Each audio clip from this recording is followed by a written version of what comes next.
And welcome back to Baseball Barbacast. Jake Mintz, Jordan Shusterman. Let's zoom out west and talk about the Houston Astros, who acquired Yusei Kikuchi and Caleb Ferguson at this deadline.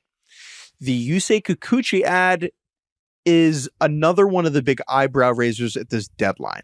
I'm going to talk about why Kikuchi, the player, is underwhelming, and then you can talk about why the return the Blue Jays got seemed pretty steep as a price for the Astros to pay. Kikuchi is a free agent at the end of the year. And so when we talk about team control, there's nothing here, right? It's just the rest of the season. It's 10 starts and whatever playoff starts he makes. That's the other thing. Is this even someone who is starting a playoff game for you? I would say no. If Justin Verlander comes back healthy, he's the one. Framber Valdez is the two. And Ronel Blanco and Hunter Brown right now would both start playoff games over Yusei Kikuchi. Yusei Kikuchi throws with his left hand. That means what? A lot of right-handed hitters are going to face him. Where is a good place for right-handed hitters to hit? Oh, Houston, Texas, where you just have to pull the ball in the air over the third baseman's head and get it into the Crawford boxes for a home run. Kikuchi started off this year very strong. His off speed has gotten absolutely pummeled into the earth for the last 2 months. I think he's fine. It's not a game-changing pitcher. However, it is the price they paid for that. Yeah, and I had the same question too. It's like, oh man, is he even starting a postseason game? I think that the price that they paid, which we'll get to in a second, is reflective of either they just think Yusei Kikuchi is awesome. That's a possibility, right? And they think that he's a lefty that throws 97 and like there's only so many of those and he's a starting pitcher. Okay, great. That's one option. Two, they do not know when Justin Verlander is coming back. And combined with three, which is like this team has been ravaged by injuries on the mound and they're basically just trying to cover their ass for when the next guy goes down, which could be Framber Valdez, who, remember, had forearm issues earlier this year. Could be Ronel Blanco, who's now, I assume, also probably about to set a career high in innings. And Hunter Brown has been so volatile over the course of his young career that you don't really know what you're getting from him. All of that said, right? So like in that way, that is how I would explain it away. If I'm Jeff Bagwell or Dana Brown and someone comes into my office, I'm like, what were you thinking? That's what I would say, right? That would be my explanation. However, based on how Kikuchi's been pitching and his flaws that you just described, and the fact that it's a rental, that, again, like you better hope this dude's winning playoff games for you.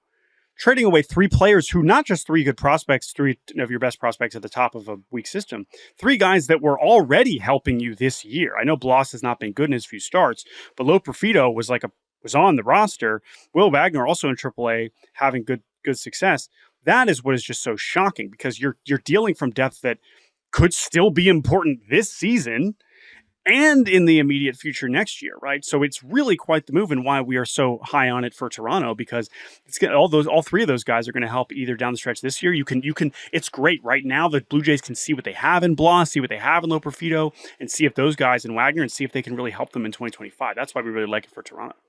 And Bloss is the one I want to focus on here because he's the one I think with a chance to be a legit middle of the rotation arm who could one day start a playoff game. It's just a really, really, really good fastball with a ton of carry from a high slot, mid-90s velo. He was drafted last year out of Georgetown and was pushed to the big leagues so quickly, in part because Houston had so many injuries. You give this kid a little bit more developmental cooking and he's going to turn into something pretty special.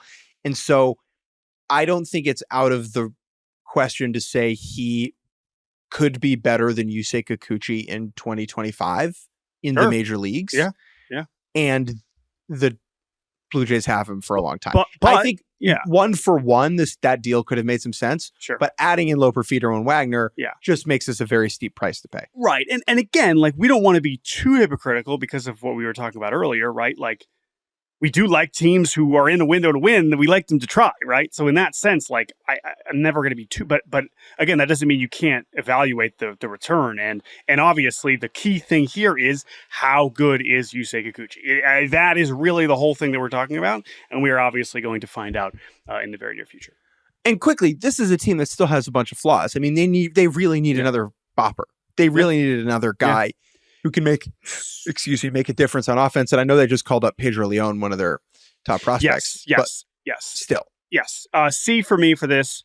deadline because it could really blow up in their face both now and in the future. Very curious about Pedro Leon. He's been in AAA for the last 3 years. He was a top prospect at one point. Huge tools. Can he actually rein in the plate discipline and become something impactful? We're going to find out. C for me too.